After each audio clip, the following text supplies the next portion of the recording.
If you want the best coverage from the farm system to the front office, then you've come to the right place. Welcome to the Rangers Today Baseball Podcast, now on the Dub Network. Here are your hosts, Jeff and John.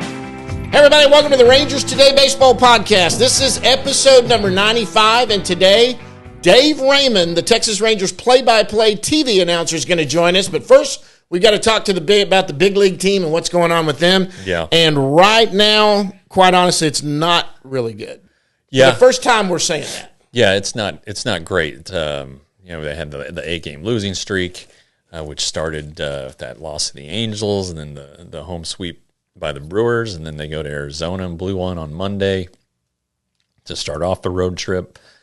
Went to Minnesota, blew a couple. So it's not like blew one in the finale against the Mets. So it was a 3-6 road trip. The bullpen took 4 of the losses, and blew 4 saves, which is blew 5 saves, blew a bunch of saves, which is kind of telling. I mean, this has been the problem all season. They thought they had addressed it with Aroldis Chapman and Chris Stratton, and for a while they had, but it's just not working out. And maybe they're tired. Maybe it's just one of those stretches. But the fact of the matter is that it's not good right now, and it's not solely the bullpen's fault. But that's a big part of it. It's a real big part of it, and the Rangers aren't scoring 12 runs a game. The rotation's been okay, not as good as it was earlier in August, but a little bit. They're keeping them in ball games for the most part, and then it's up to the offense and the bullpen, and those two things aren't going very good right now. Now, and look, there's a lot of. I mean, right now. Obviously, you talk about that with the bullpen, and I think they blew 5 saves in 6 games because they blew 2 in one night, where they blew a save, then they took the lead back again, and then blew the second. Well, they did that twice. Okay, twice they did that. Yeah.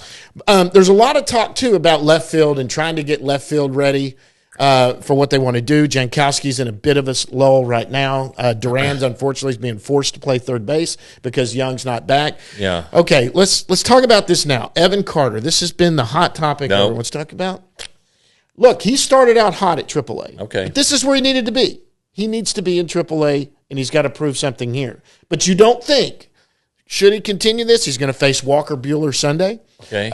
Let's say he goes through this next 10 days and he hits about 380 with over 1,000 or 900 OPS. I mean, that's better than what they've got right now, possibly. Yeah, but I don't know that I wouldn't call him up. I just wouldn't do it. It's the last month of the season. He's had a good year. He had the injury that slowed him down in May, but he's been fine when he's been healthy. I just don't think you throw him up. Are you convinced that he's going to be your starting center fielder or left fielder next year? I mean, my personal feeling is he will break camp next year. If he's not breaking camp with the team, he's going to be there quick. That's what I would think. Yeah, especially if the year he's had and he's ending at AAA. If he goes to the end of AAA the way he's hitting now, and let's just say he hits 280 at AAA with an 800 OPS, you got to think going into spring training, if he does what he did this spring training, he might be someone, unless they go sign somebody. Yeah, you got the Korean guy that's going to be, he's 25, he's killing it, Korea, that's coming over as a free agent. He's an outfielder. Maybe you get a little bit more veteran there, but and then you move Tavares to the 4th outfielder, something like that. But I mean, where are they going to go? There's not big free agents coming up. Yeah, I just don't. Yeah, at some point the farm system has to produce to help equalize the payroll and all that stuff. But I don't know that in the last 30 games, 29 games, whatever they have left of the season, I don't know what a difference it is, what a difference Evan Carter would make. Take this guy who just turned 21, he would have barely seen any AAA pitching, and you're like, all right, go be our left fielder and get us to the postseason. Is that the situation you want to put a guy in? I don't know. I don't think so. I think that. What if they look at it and think, we're trying to get to the postseason, we want to play in the postseason, and right now with everything we got, he may be the guy that's our best option in left field? I don't know that he is. I just don't I've said he might be Jankowski when he gets here. I don't know.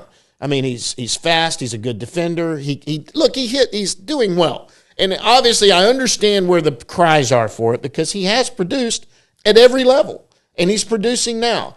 I know that the brass isn't excited to bring him up, but I think they would if it was the best option. Yeah, it just seems like a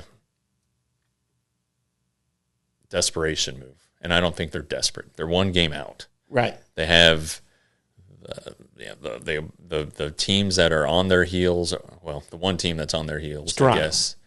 Toronto. They play Toronto this month. They play the Astros here probably by the time the video's out. Right. They have 7 games left against the Mariners. I think if they just play well, if they solve their own problems, they're gonna be in it till the last week. And then the last week, Josh Young might come back. You have Nathan Eovaldi who's still trying to come back. The team's gonna get better internally. If Evan Carter could throw 95, 98 and pitch the 9th inning, great. But I don't think that the glaring need on this team is a left fielder. And are you going to he can't come up here and just be a platoon guy. He's got to come up here to play. Okay, but how I don't know. I don't think that's their best move. All right, look, I'd rather promote Fabian. Well, I don't know about that either. I'd rather promote like a Davis Wenzel and have him play third base and move Duran to left field. Boy, Davis is another one. He's not hitting for average, but he's hitting a ton of home runs. Right. If you're looking for a right-handed bat, which they are, Sam Huff needs to be on the team, and maybe he will be. Today, September 1st, rosters are expanding. Well, let's talk about that. What do you think is going to happen? I mean, okay. Brad Miller can come off the injured list. Great. He's another left-handed bat. Another left-handed hitter. I mean, really, and all no. You don't have any inside. I don't have anything against Austin Hedges, but he's not serving the team well. I mean, it doesn't do well if he catches. He's taking up a roster spot and catching 1 or 2 innings a night or a week rather. Right. Right. He's late in games. And if you want flexibility and if you want somebody who can be a threat right-handed, then it could be Sam Huff. He could play first base. I mean, not that you want to take Nate Lowe out, but there's more utility with Sam Huff and more value with Sam Huff. And he's probably going to be the number 2 catcher next year. I don't anticipate that the Rangers are going to re-sign Mitch Garver. So it's going to be Sam Huff's turn. And they're not going to extend Mitch Garver a qualifying offer. No, they won't. He would jump on that like I'd jump on a cheeseburger. Yeah. I just think that they can address what's ailing them offensively without calling up Evan Carter. And I know it'd be exciting and fun and everything, but I just think it might be overwhelming to him too. Okay, Jeff says no. Yep. So that when we're sitting here and you guys are all jumping down me because I have consistently said I don't think he's ready to come up. And people want to know answers why. I've said, look, he hadn't even faced AAA pitching. And they said AAA are a bunch of spares. And I'm like, well, then why is it a promotion? Yeah. Why is it a promotion if it's just spares? Well, it's coming up. You're facing guys that are big. Walker Buehler is doing a rehab start. He's probably only going to face him once, maybe twice, because he's probably not going more than 2 or 3 innings. Yeah. But these guys are guys that are up and down in the major leagues in AAA, a step closer to going. You got people like Owen White, who could be maybe in a rotation somewhere, who's blocked here right now. Yeah. You got pitchers like that scattered all throughout AAA that Evan Carter's going to face. And I don't care what anyone says. It's better pitching in AAA than it is in AA. It's different pitching. There's more junk. There's more breaking pitches and off speed pitches. Guys who know how to pitch a little bit better to what the veteran guys. So it is different. And if it wasn't different and they wanted to promote him, they wouldn't have sent him to AAA. They feel like AAA is a necessary step. And I don't disagree. I think they got him there to do the playoff run. Well, maybe, yeah. Because Frisco is going to make the playoffs. No, Round Rock. I mean, Round Rock is going to Frisco. Round Rock is going to make the playoffs. So I think that's why he's there. Well, maybe. Okay, all right. But also the Round Rock season doesn't end until the last week of the month. He's going to get more games there than if he'd stayed at Frisco because the Frisco season ends they play fewer games in AA than AAA. Right. So, there are a lot of reasons for him to be there, but I think that promotion to the major leagues is not one of the primary reasons for him to be there. Immediate approach. And then you got to look at the Pacific Coast League is a hitter's paradise. Right. Numbers are drastically inflated there. And so, if like you were saying, an 800 OPS in the Pacific Coast League is average. I mean, these guys are, you go to places like Albuquerque and Reno, or the ball flies. I mean, the ball flies in Round Rock because it's so goddamn hot. So, anyway, I don't foresee Evan Carter in the major leagues this year. Okay. And that's fine. That's the thing to address. Now, we got to get back to what really needs to be addressed, and that has to go back to the bullpen and what they're going to do there. Who do you think they're going to close with? Is it Chapman? It's got to be Chapman. He's their best option. I know someone else that got moved up to AAA is Matt Bush. Are they looking at him maybe No, Matt Bush doesn't have the velocity right now. He's hitting 95, 96 is what he's doing. It was in. I wrote it on Friday in the Farm last week. He was at Frisco because he lives in Frisco. He was moved up to AAA. The stuff wasn't as crisp as it needs to be. I mean, he's throwing middle 90s, but 37, the pitches 37. The pitches need to be, the off-speed pitches weren't where they needed to be. Now maybe he struck on something. I don't know, but I don't anticipate. If you look at minor league pitchers, I don't think Matt Bush is at the top of the pecking order. I would think, the guys on the 40-man, of course, are always going to have the inside track. Two names to keep in mind are Antoine Kelly, who's killing it at Frisco, and Danny Duffy, who's at Frisco, who asked to be moved from AAA to Frisco because he didn't think the automatic ball strike system was helping him. Right. And so, anyway, he should be healthy. He's a veteran guy. Shoot, I think he's a former All-Star. Yeah. He was a starter, of course, but I wouldn't be surprised if he gets a crack at it. They're gonna keep mixing and doing what they can to get someone up. Sure. Who do you think comes up today? So they're expanding. One pitcher's coming up. Yeah. Well, since they didn't get anybody on the waiver deal there, if the Angels embarrassing themselves, I would think that it. Now I don't know. It could be Cody Bradford, who, by the way, who's been the best of all those guys. He was supposed to start last night, and he was scratched. Okay. All right. So maybe that's it. Yeah, maybe. Literally predicted. I thought it might be what's his name coming off the IL, Miller, and Cody Bradford coming up, and kind of to maybe piggyback off Evaldi if they want to do something like that. That's kind of what I just said. And literally 15 minutes later, someone goes, he was supposed to pitch tonight, and they scratched him. Oh, I did not know that. Yeah. Well, anyway, it makes a lot of sense just because he's been the best of all of them. Like in the majors. He's been very good, obviously, at AAA. But he hasn't been intimidated. He's thrown strikes. He's challenged hitters. Of all the pitchers who have been called up this year, he's been the best one. Mark Church has pitched well. He's another guy who might be penalized by the automated ball and strike system. Spees has been a lot better. I think this automated ball and strike thing is killing some guys.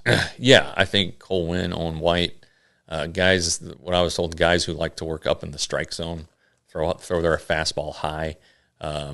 It's been tougher for them than other ones. So anyway, I'm not making excuses. It's not like Cole Winn's walked so many guys, but it makes a difference. And in the majors, I'm sure they have all kinds of data that say, oh well, that's a strike, X amount of times, and the problem is that the strike zone changes for every batter, and you can't see where it is, and so then is it when the guy steps in the batter's box standing vertically, or is it when he gets into his crouch? These pitchers are a little bit confused by it, and that's one of the reasons why Danny Duffy wanted to go back to Frisco, where they don't have the ABS. And but anyway, to your point, to fill out this roster, it could be Bradford. it could be anybody on the 40, really, except for Grant Anderson and Jonathan Hernandez, because they still have to serve their 10 days since being optioned. Right. But it just because you call him up on September 1st doesn't mean he can't go back down. Right. So it can be a revolving door. Sure. You can get guys. As long as they're on the 40, man, it's just real, and they've got options. It's an up and down thing. So Hernandez can come back. He just couldn't right now. I knew that. That's why Cody might be perfect for that. Yeah. And all of that. But you know what? You brought this up. The Rangers did not get anybody on the waiver wire. I know they put claims in on them, but they were too far down the line. Yeah. Even the Astros, who I was worried the Astros were going to get Matt Moore, because they needed a left-hander out of the bullpen. They got nobody. Yeah, I think the Rangers would have blocked him. You know, the Rangers were ahead of the Astros. Oh, I thought it went from the day before when the Rangers were technically behind them. I don't know. Well, whatever it is. No, the MLB trade rumors said that the Astros and the Mariners were behind the Rangers. Okay. Anyway. But no, Cincinnati went in and revamped. Cincinnati. And Cleveland. Well, Cleveland was first, and Cleveland took all the pitchers, and then Cincinnati wanted some pitchers, but they ended up taking the two outfielders, Renfroe. Bader and Renfroe.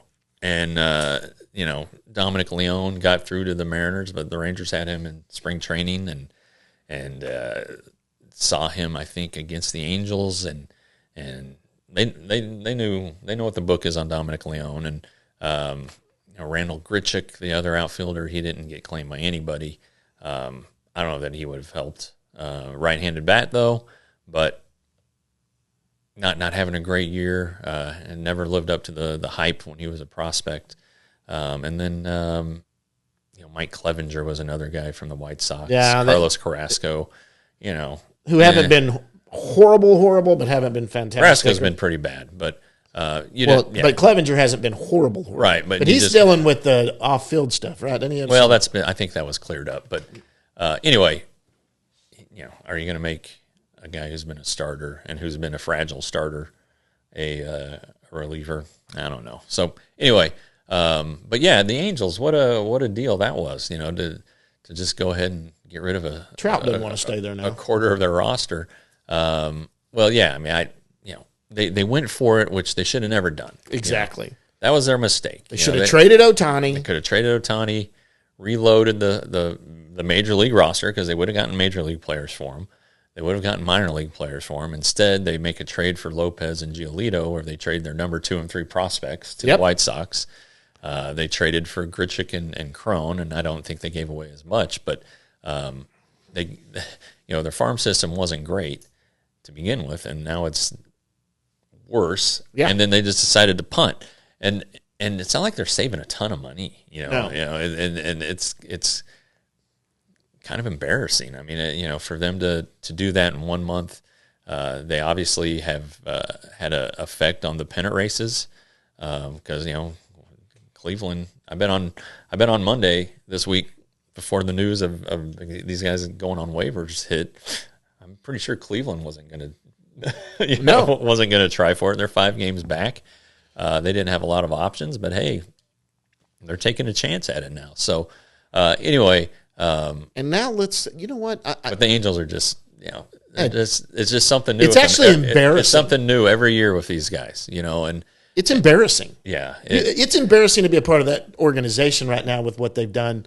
And look, if you want to do it's obvious now. If you're not going into full rebuild mode right now, that's embarrassing what you did. Yeah, that's Art Moreno 101, because he's been an embarrassment pretty much as an owner, in my opinion. That's my opinion. He's done some stupid things as his time as an owner.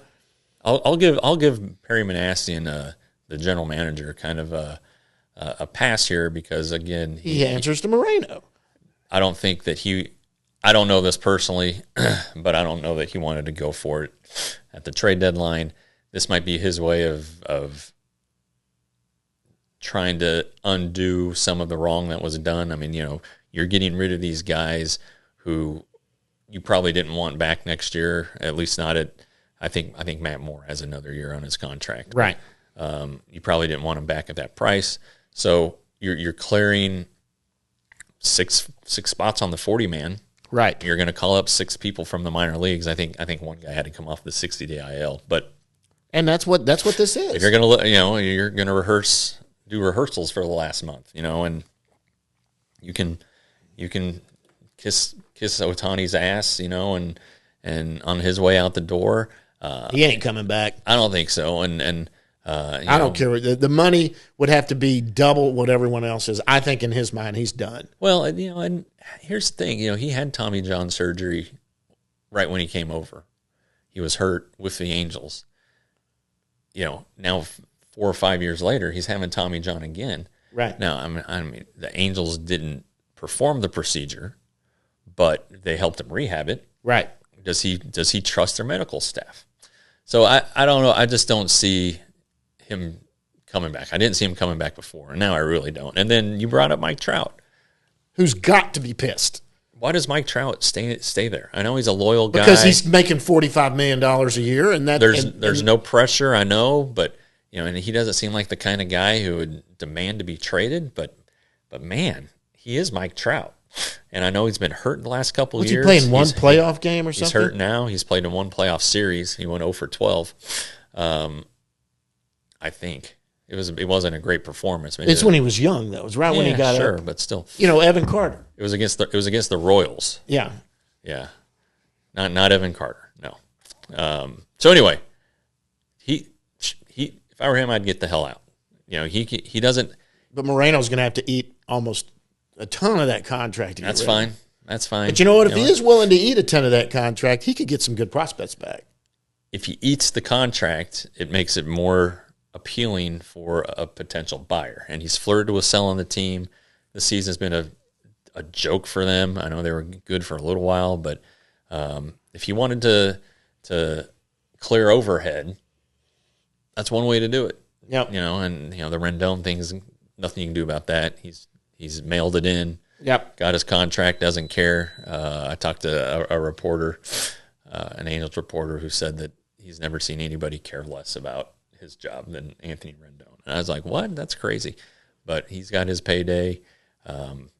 They're a joke. The good news is the Rangers play him again, part of that last week road trip that opens they're at going to be playing Anaheim. against a bunch of AAA guys is what they're going to be playing. And Mike Trout. Or is he on the IL again? He's hurt again.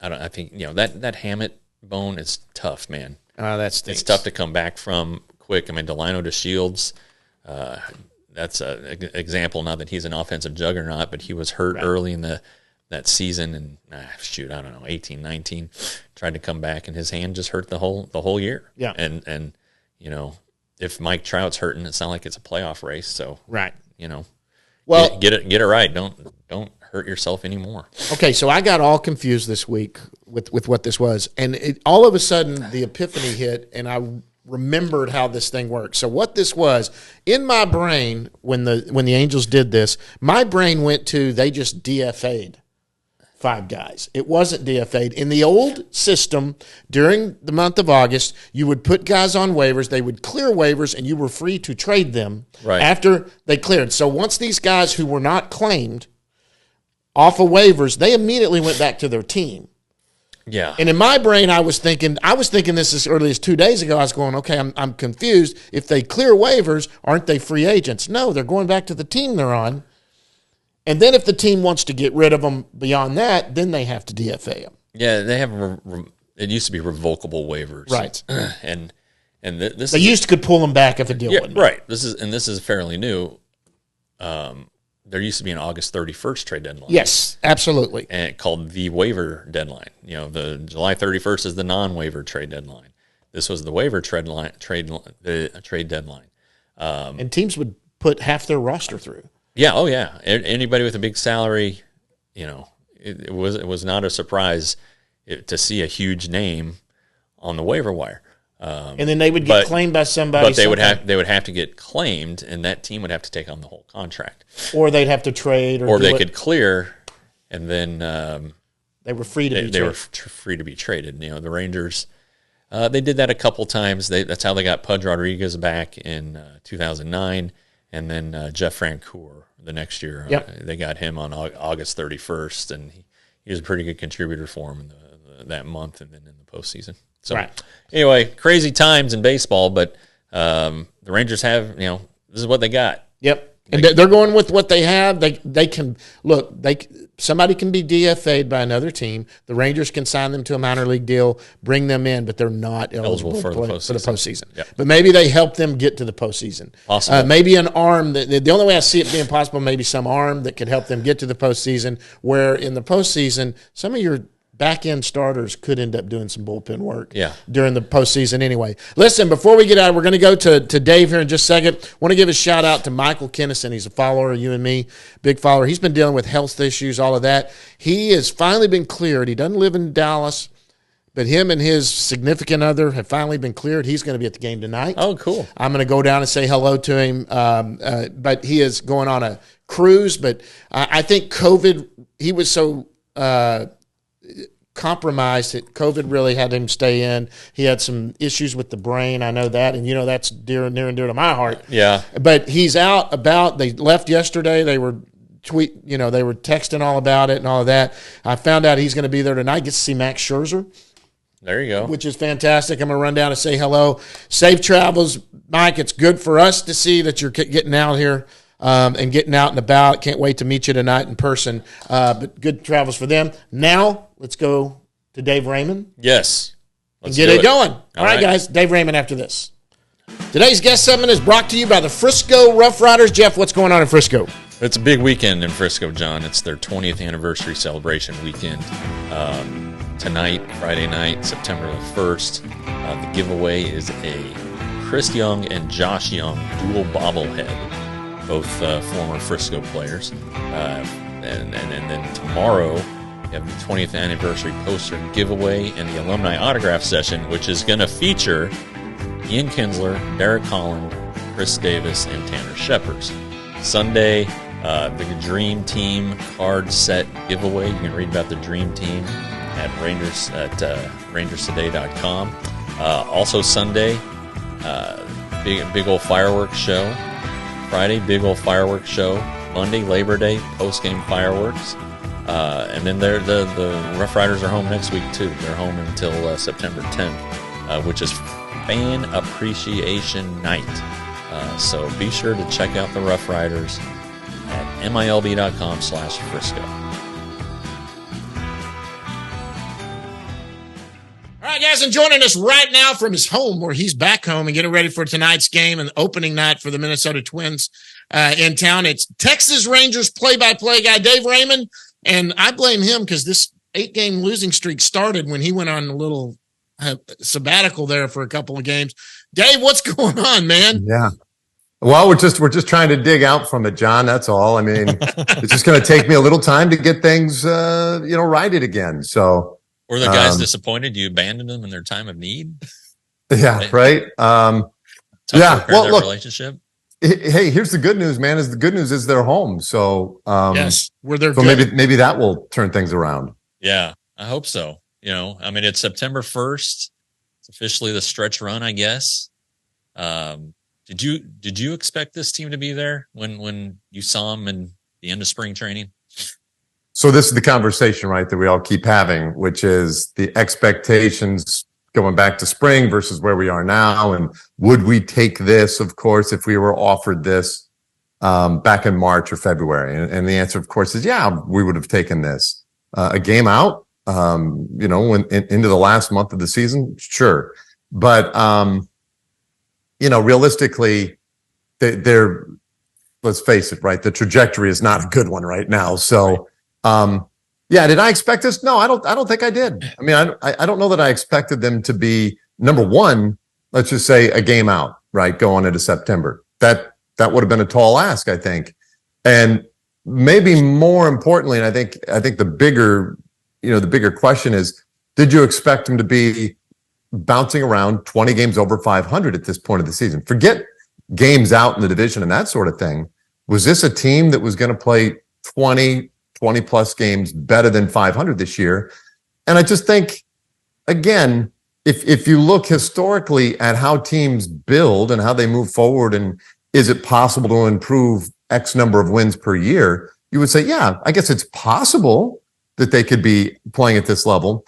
Is it likely? No, it's just not. Statistically, it's just not likely that this team would be 20 games roughly over 500 for the better part of August and now into September. So, no, I didn't expect this. But that said, here we are, and they are in a position where they I think their expectations should be higher at this point. And so that's the real key now and the real question. So yeah, I mean, this is where they are. I mean, they're better than I thought they'd be. I thought they'd be about 500. I wasn't sure if the young guys, the supporting cast would come through or repeat what they did last year in the case of Lowe and I guess Adolis to a degree. But what is this a tired team right now? How do you see them as they sit right now? Do they look tired to you? Well, I do think that's a thing, right? I think that's a concern. At the beginning of every year, it's so common to look at the roster and you're in spring training and thinking, geez, if this guy is who we think he is, and if this guy is who we think he is, well, I like this team. I think this team could be pretty good. I think most teams at the end of spring training, you look at it, you think, well, we can compete. This team could compete. But the question is always, well, what do you have behind that? Well, what's lurking once somebody gets hurt or fatigued or whatever? Like, what kind of depth do you have? And so you get to this time of year and guys are tired. I was starting to ask questions in May. Hey, Josh Young has never played 90 games in a season ever. Right. What about this pitching staff? Guys who did not log that many innings last year. Is there a concern about workload, as you build it up year over year, or do you just throw them all in there? And the answers were generally like, we're not concerned, right? I mean, these guys are veteran guys. They've been through the wars. They know what it's like. They know how to handle themselves, yada, yada, yada. Okay. Well, I do think if you look at it right now, that you see some performances and some body language that says, I'm tired or I'm hurt. Jonah Heim's obviously not playing at 100% right now. Absolutely. Corey Seager, this is the craziest part to me, is Corey Seager is not playing at 100%. I mean, the guy's got a severely banged up thumb. And I think there's pain there from time to time. But I'll be darned if he isn't contributing in a massive way. I mean, he's one of the best hitters right now going. So he can get through it. But yeah, there's fatigue there. I'll tell you another thing that stands out to me. Ezekiel Duran, he's been so good this year. Has it gone through occasional stretches? And he just recently came out of a stretch where, he was struggling. Well, he's out of it now. He's hitting again and he's producing. But you know what I don't see right now from Zeke is the power. Now, I don't know why that is. I don't know if that's legs. I don't know if that's fatigue. It could be any number of things. It could just be chance. But I'm not seeing the same power that I saw from Zeke earlier in the year. So, yeah, I think there's fatigue there. And obviously, your depth or lack thereof at certain spots gets exposed when a guy like Josh Young gets hurt. That is a massive loss for this team. And we can look at it from the standpoint of, well, geez, could we have really expected a Rookie of the Year campaign from Josh Young and, 25, 30 home runs and high average and Gold Glove defense? I don't think that was what we were writing in as the year began. But doggone it, if that's not who he is. I mean, that's who he is. And I think he gave some energy to that team. So losing him just turns out to be a bigger loss than you would have anticipated at the beginning of the year. And I just think that's where they are. So yeah, I absolutely think there's fatigue. Look at Evaldi, right? I mean, Evaldi was a Cy Young candidate through the All-Star break, but we haven't been able to get him on the mound here in the second half. So yeah, I mean, there's definitely a fatigue issue and just an attrition issue right now with injury. So that's a big part of it. Yeah, the Young injury has turned out to be huge, and it's compounded because Heim can't bat right-handed. I think they're short. I think they're short a right-handed bat, and you look at the bench, and Austin Hedges, great guy, can't hit. That's fair to say. I don't know that if you're looking at ways for them to solve what's ailing them right now, they do have a couple options. Sam Huff has got to be a better option offensively for sure than Austin Hedges. And, and then what are you going to do with Brad Miller?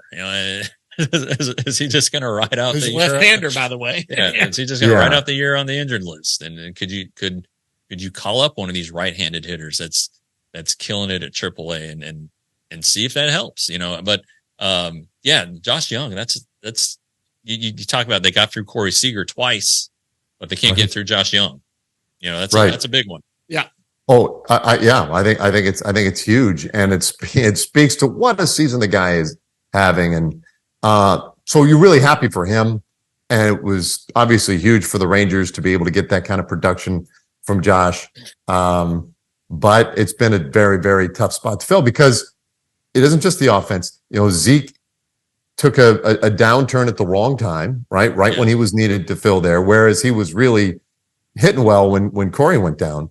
But defensively, I mean, there's a drop off. There's just a drop off without Josh there. And man, can you feel it? I mean, it's a big difference. You look at the percentage of balls that are actually hit to third base over the course of an average major league season. It's not a very high number, but it's a critical number because it's usually hit pretty hard. And and obviously he had done a terrific job there. Yeah, it's a big deal. As far as right-handed bats go, I was thinking about this, right, when I saw Randall Grichuk gets through waivers.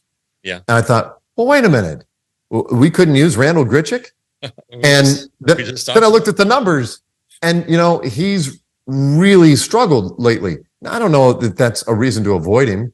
There may be financial issues. Who knows? It's not my job, but, there was a reason why they let him go. I will say this, too. You look at the record against left-handed pitching, or left-handed starters anyway, this team has done well. So maybe, I do think off the bench, to your point, though, there is a real need. And maybe Sam Huff is a guy that comes up here for the month of September and gives him a little bit of that pop from the right side. Like historically speaking, under the previous regime, with John Daniels, who has his fingerprints all over this team and has probably helped shape some of Chris Young's thinking, the bench has John Daniels always how often do you use the bench? Well, I think you use it more and more these days. But the World Series team, the 2011 World Series, you can say what you want about how it ended and all this. The Rangers had a shitty bench, and and you had to play National League rules at one point, and so it was a big deal. And I think Bochy likes to use the bench, and he has some. He has NL in him. All that's been his entire managerial experience has been National League, and you got to have a good bench, and especially if you got guys wearing down. I think Adolis Garcia is the one is fatiguing the most. Yeah, I think it is fatigue with him. He's chasing that high pitch that he can't seem to lay off of, and then all of a sudden a couple at bats he will seem to finally get it there. Sure. But sometimes you can tell in the first pitch of the at bat. This may be one where he's going to start. If they stay up on him, he's just going to go chasing after it. I mean, you can see it in the at bat, and then the next at bat, it's a whole different approach. So people are getting in his ear. Yeah. But I think he's exhausted. And he's taken some pitches off the hand. Oh yeah. Took one off the thigh the other night, wasn't it? Yeah. His thigh is going to be okay. But he's taken some pitches off his hands. So I asked Dave this. Who's closing now? I mean, that's the question a lot of Ranger fans got. I mean, is Chapman the closer now? What is Boch doing now? I mean, it's just a trust issue right now. And I don't know. I mean, he's running out people you would expect him to run out. You got to I'm getting a call, John. I've got to go. I don't think I can answer this question.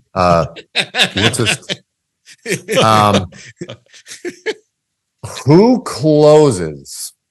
And it's a shame because they have about 3 or 4 guys on this team who legitimately you could see were probably someone they thought were going to close this year. Hernandez, maybe Leclerc, you thought maybe he was going to come back and be what he was. You obviously, when you got Chapman, thought this could be a guy eventually we'll just slide him right there. Will Smith did a great job, but I think we all realize he's really not the closer he used to be, and he was been out there, but nobody has stepped up. This job's open for someone to step up and take it. Yeah, the job's open. It's a tough gig, obviously. But you just look at the evolution this year, right? Like you say, Leclerc and Hernandez, that was the plan going in. Those two would handle the last 2 innings somehow. Okay, well, and then quickly we find out, well, that's just not working for whatever reasons. Let's look for other options. Smith comes in and he really stabilized it. Now, part of it, I felt like as we were getting, I don't know, it must have been it wasn't even toward the trade deadline. It was well before the All-Star break. And I was just thinking about, okay, well, what are the needs going to be this year for this team when we get to that point? How are they going to address it? And you could look at the bullpen, and occasionally I'd ask questions about it, and I'd get a response, a little maybe defensive at times about, well, look at the numbers. I mean, they put up good numbers. Okay, all right, great. Like at the same time, I'm looking at it and I'm saying, I don't think this is a championship bullpen, right? I mean, I just instinctually now I don't know. I'm a broadcaster. I don't construct teams. It's not my job. Yep. But from the outside, I was thinking there might be some needs to address here. I don't know. And my concern, I thought, well, the numbers are good, right? And some guys have performed well, and even Will Smith, for the most part, there in the first half of the season, he was handling the closer's job well. Here was the problem. My concern at the time was that's great, it's working now, and partly because you're scoring 15 runs a game, and partly because you only need him to close twice a week, maybe he was closing twice a week. Okay, well, under those conditions, works pretty well. What happens when you need him 3 out of 4 games, 5 out of 7 games? What happens when somebody else gets hurt or falters a little bit or is starting to feel a little fatigued or whatever? I mean, Smith is toward the backside of his career. He's not a power pitcher to begin with. So those things might be concerns eventually. You had to have some concerns about Aroldis Chapman in recent years and his record. There were signs, right, that he wasn't the same guy. And I think we've seen it here recently when he's come out a little more frequently. When his first fastballs are 96 miles per hour, I'm on high alert. I'm like, well, that's not now Aroldis Chapman at his best. Forget about it, right? He's outstanding. Right. Can I run him out there 4 to 5 times a week and expect that same thing every time? I think the returns right now say maybe not, right? Maybe you need more options there. So I think fatigue, because those two guys maybe are toward the latter stages of their career. Maybe that's part of it. I don't know. But the other part of the problem is that the backfilling there behind them hasn't worked out. Spores gets hot on occasion. It's great. When he's great, he's as good as anybody. Yeah. But when it gets away from him, he struggles. Same with Leclerc. The high pressure moments sometimes don't seem to agree with him. So it's not easy, man. The bullpen's a fickle animal. When you get a top end closer who's just consistently locked down, man, you got to hold on for dear life, because those guys are becoming way more valuable today, in my estimation, than maybe they've ever been. And they've been highly valued, I think, in the last couple of decades. But I think in today's game, I think it's even greater. And partly because, to your point, Jeff, the bench usage, right? The way teams, man, everybody platoon advantages the heck out of every game from start to finish. And they're prepared for your closer and your setup man. So you better have a guy who's really, really good and can handle both sides. That's exactly in my humble opinion. Yeah. I think you were standing around Scherzer one of his first days with the team. I think it was the first day we got him at the locker, and he was talking about how he thinks the starting pitcher has been devalued and how he wants to incentivize. It's really fascinating. Incentivize teams that use starters. But in doing that, your bullpen becomes more overworked. The Rangers don't seem to be devaluing their starters, but they do have starters that they definitely say, all right, 85 pitches, that's it. Right. And Heaney. Yeah, exactly. And if Valdi comes back without a rehab assignment, it's going to be same thing. He's going to have to somebody's going to have to piggyback, and if the piggybacker's crap, then it's going to be another bullpen load at a time where the bullpen doesn't need to be working a heavy. Well, but let me ask you guys this about Eovaldi, right? Well, why not? And we haven't gotten any clarification on this, what the plan is when he comes back. I mean, they continue to slow play these bullpens, and that's fine. I mean, obviously when you have him back, you want him to be healthy, and you're hoping for more than just these next 4 weeks, right? You're looking at, potentially a postseason run. So you got to make sure he's right. But given the bullpen struggles and the way you start thinking about shaping a postseason run, isn't his big right-handed arm and just competitive edge and everything else about him, would they maybe be better served to think of him as a bullpen guy and work. Number one, you don't have to get the same kind of length, but number two, he's got that experience on the in the biggest of stages where he's been so clutch out of the bullpen in the postseason.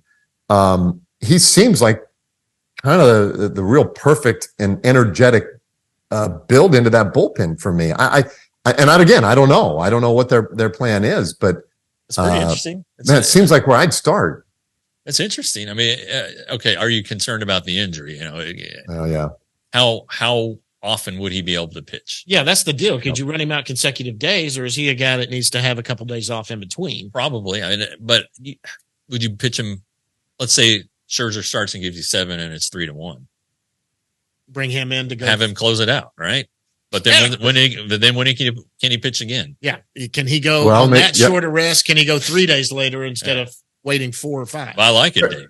Like obviously very good questions, right? And something that somebody with a little more expertise and whatnot would have to figure out. Although I will say this too, right? Once you get to the postseason, with the way the TV schedule works out now and the off days that are built in there, it might make it more feasible, right? That you wouldn't necessarily have to pitch him on consecutive days as often as you might otherwise have to. But for the interim, these 4 weeks, you might have to be careful and maybe dodge some spots here and there. I don't know. I mean, it's crossed my mind more than once. Let's put it that way. Yeah, these guys play catch every day.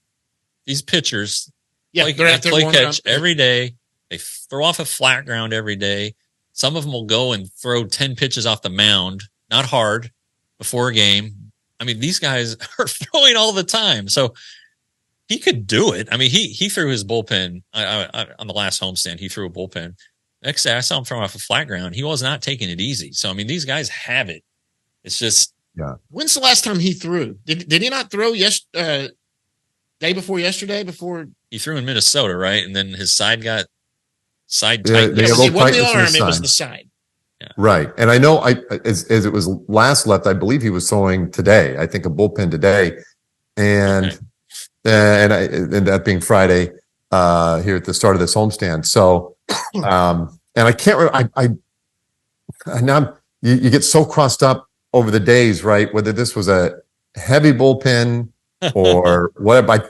I want to say today's supposed to be kind of a big day. This Friday, kind of a bigger bullpen for him. So yeah.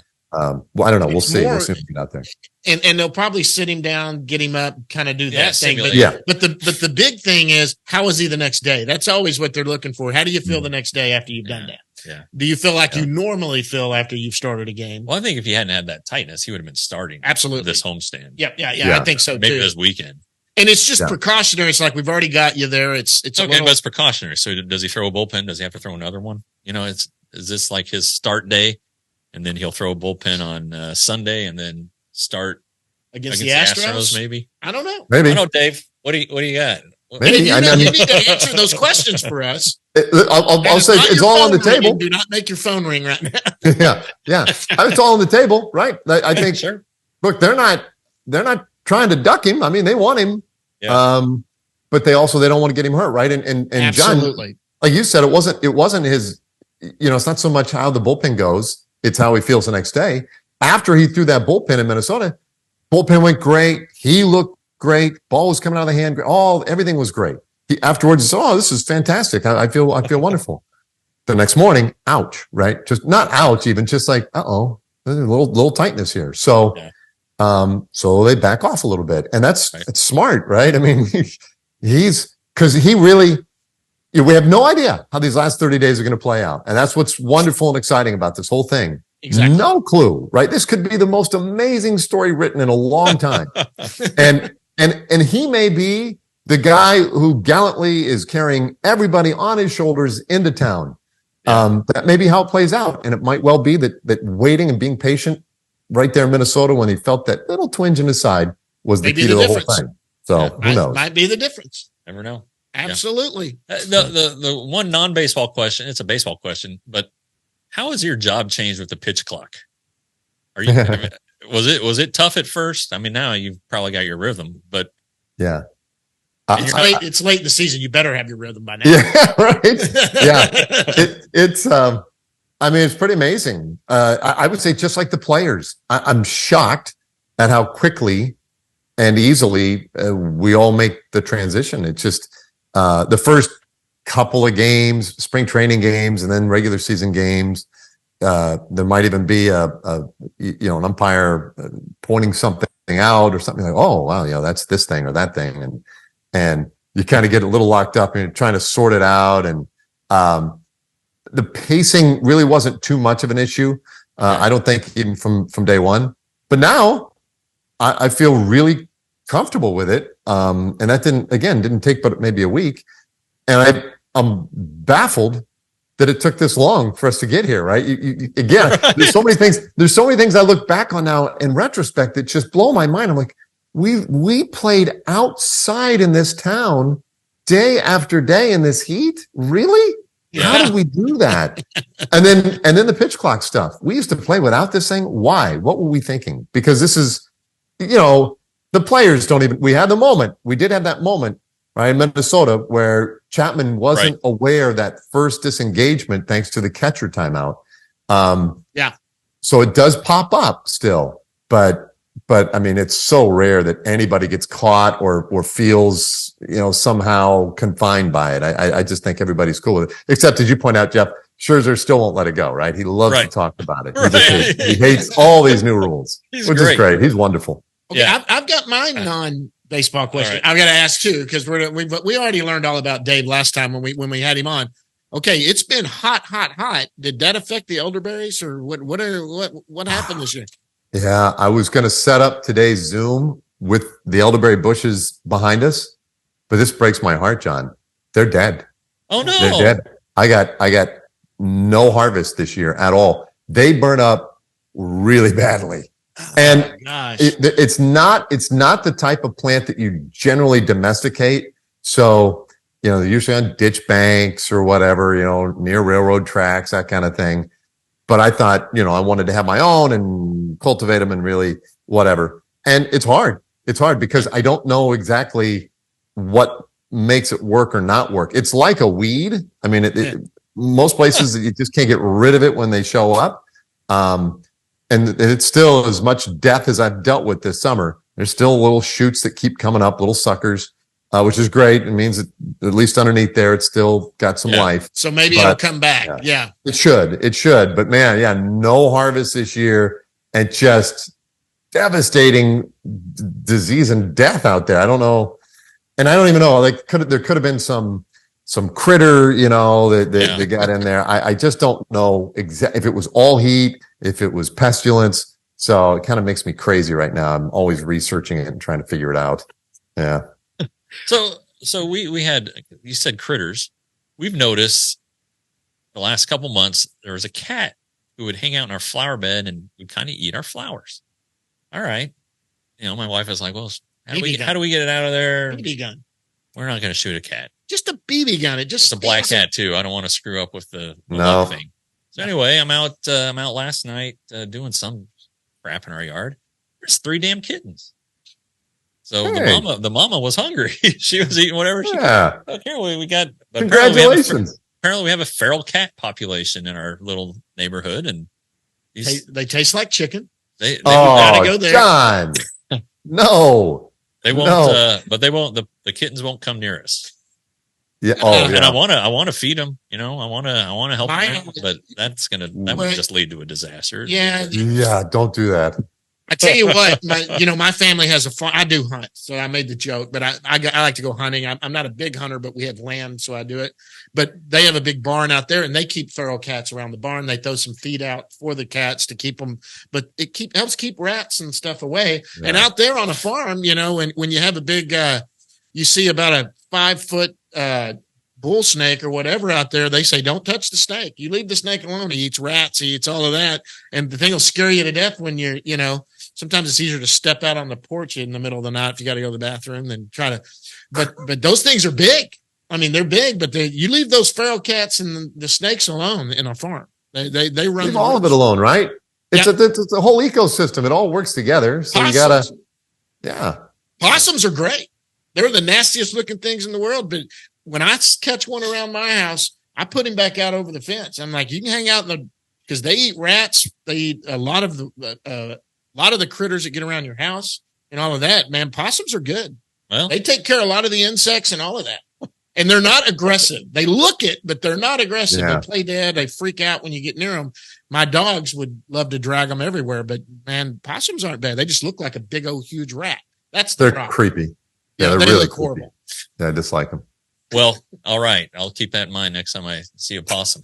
All right. No, he's going to take care of our snake problem that we don't have. John said you have to keep it right Yeah. there, and then they'll take care of it. Anything else for Dave? No, let's let him go. Let's So let him he go. gets We're going to a- see him out there tonight. All right. The audio version, Dave, will be out tonight. That'll be out Okay. before game time. So everything we've said today matters. Now the video will come out, and we'll already be through the weekend probably. No, Yeah, hey. I've got to go over to TCU tomorrow, so I'll be able to get it to Joel if you can get it to me tonight. Yeah, we'll have it Okay. ready for tonight. That'll be good. We'll see you here in a couple hours out at the ballpark.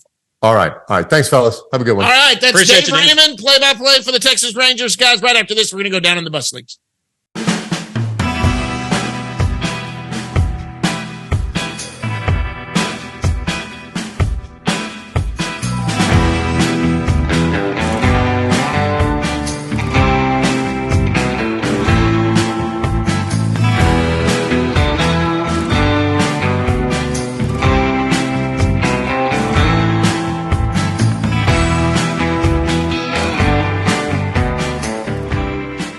Big thanks to Dave Raymond for joining us right there. It's time now, guys. We're going to go down in the bus leagues. All right. Right now, we'll talk about each team. I had a deep dive. Let's go down further. DSL, I believe they're done in the DSL. Is that right? They're doing playoffs down there in the DSL. Okay. The Rangers, they have two teams down there. One team went 30-25. The other was 19-36. Not bad. Anybody's A a lot of young. Right. And Dominicans. there's some of the ones who aren't younger are guys who, $20,000 signees at age 19 or 20. Right. They're it's such a it's kind of a crapshoot. I guess that's a good way to say it. I mean, you're down there signing guys. Obviously, they're the big name guys who go to who have the Buscones, who are trained and teams recognize who they are. Busconi. It's like a trainer. Okay, all right. And I think they find that term derogatory, actually, but that's kind of the term in baseball, just to call them Buscones. And anyway, and then you hit on like a $10,000 signee. Emiliano Teodo was a $10,000 signee, and Who's throwing 101 miles an hour. right. Sometimes they have to switch a position or do something, and you spend $10,000 on them and figure out what you get, figure out what you've got, and so in addition to the players like Pedro Guerrero,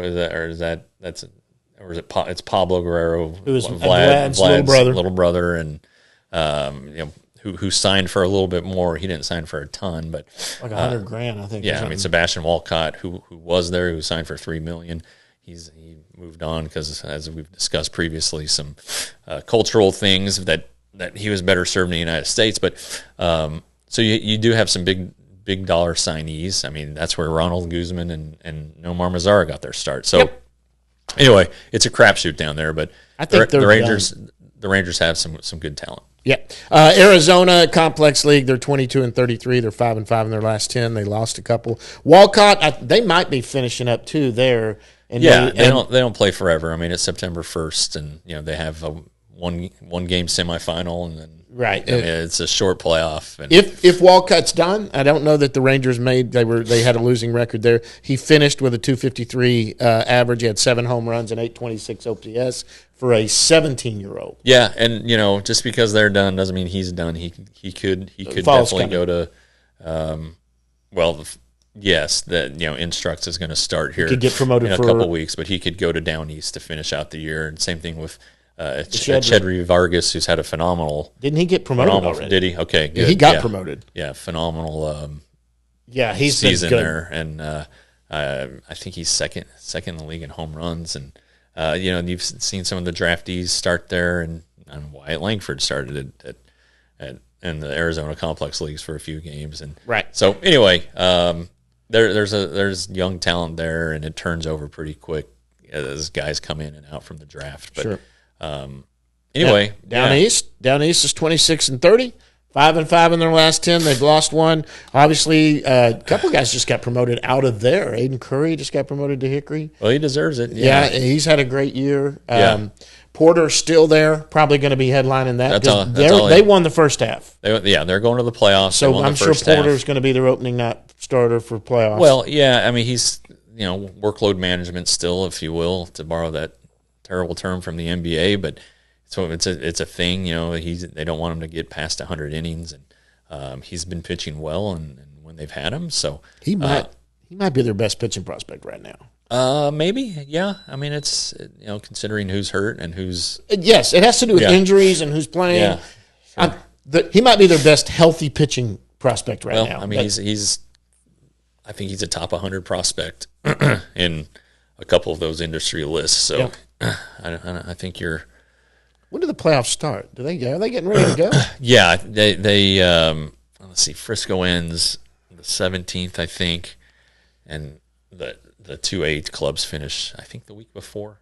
Okay, so they probably got 1 week left. It's close. It's getting close. Okay, all right. Let's go to Hickory. They're 36-20, 5-5 in their last 10.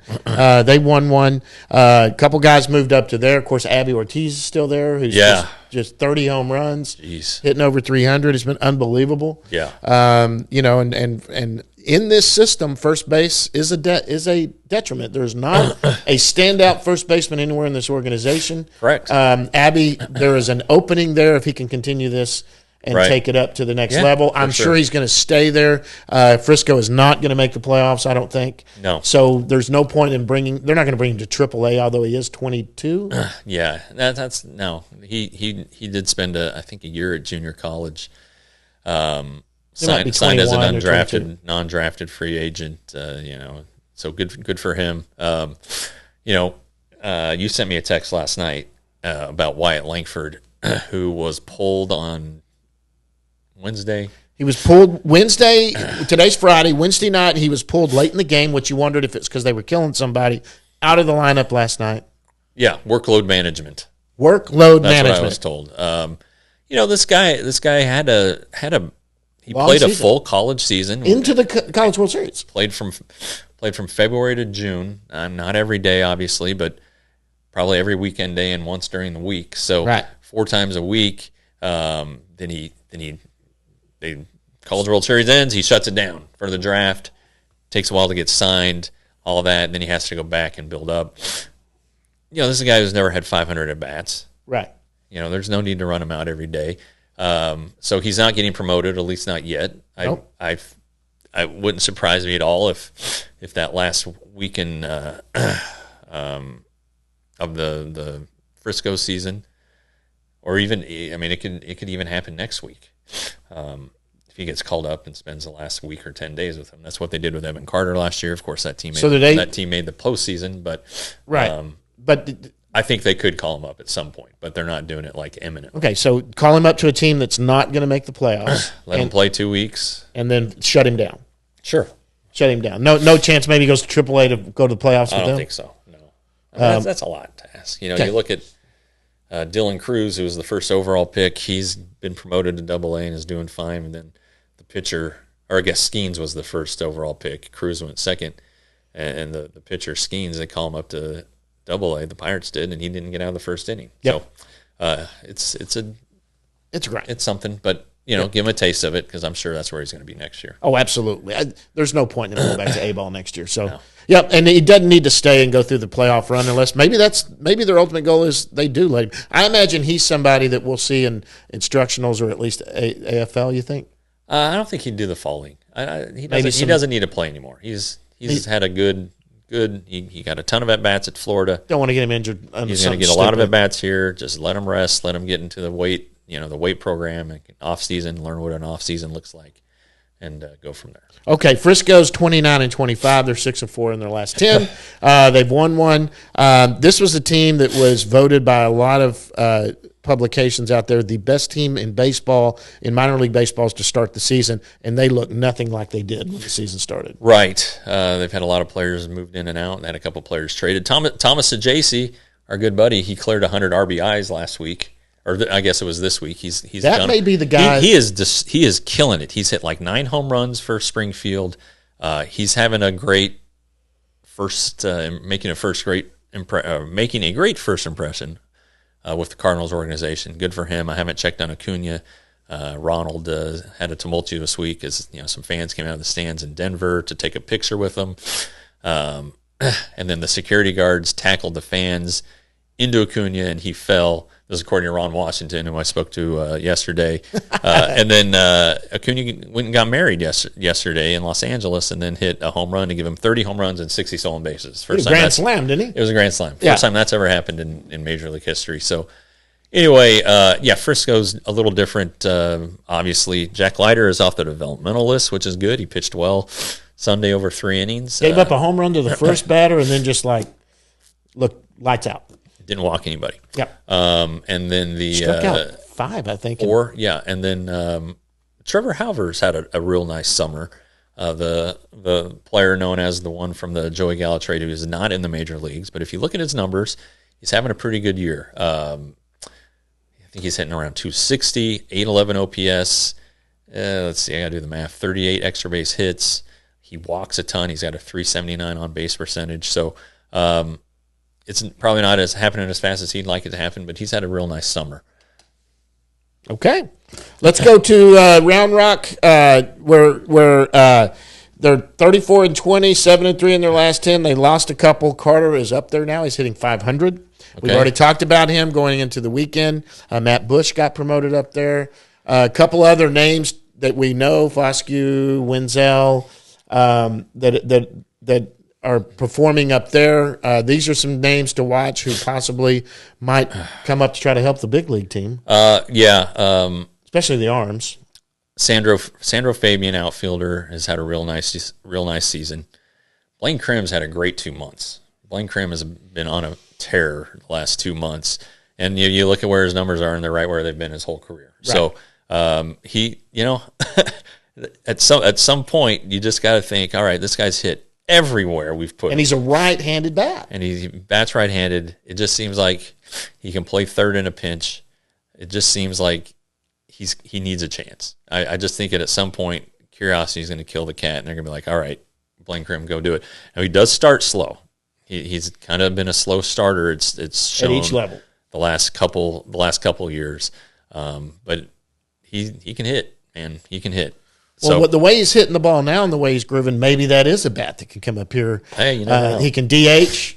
You got Garver that's doing it for right now, but that's a guy that, look, if he's going to come up here and come off the bench and pinch hit, then that's not the guy to bring up. Well, right. I just think that he's not on the 40 either. Right. There are a lot of problems with Blaine Krim getting on the roster, a lot of obstacles to him getting on the roster, not problems. But I would just be like, gosh, we got to give this guy a shot. So anyway, yep. Well, and it'd be easy if Mitch Garver wasn't doing what he's doing right now. Yeah, Mitch Garver can't got to keep him in the lineup. Absolutely. So. Okay, so I think that's it. Yeah, a couple things. Subscribe to the YouTube channel. Yes, absolutely. Subscribe to Rangers Today for $5.99 a month, $60 for a year, $35 for 6 months. It's cheap. It's top to bottom coverage, as you just heard on the podcast. So give it a whirl. Yep. And if this season goes into October, it'll annual subscription will take you through spring training, I think, to opening day. So yep. Give it an annual subscription. Yes, 6 months will get you, I think, to spring training. So anyway, hey, big thanks to Dave. Yeah, Dave's a good guy. Guys, we're going to be out there tonight. This is coming out. It is Friday, September 1st. So that's coming out tonight. The audio version, video will probably be out Monday or Tuesday. Like he said, hit that subscribe button down below. But until next time, guys, we will see you at the yard.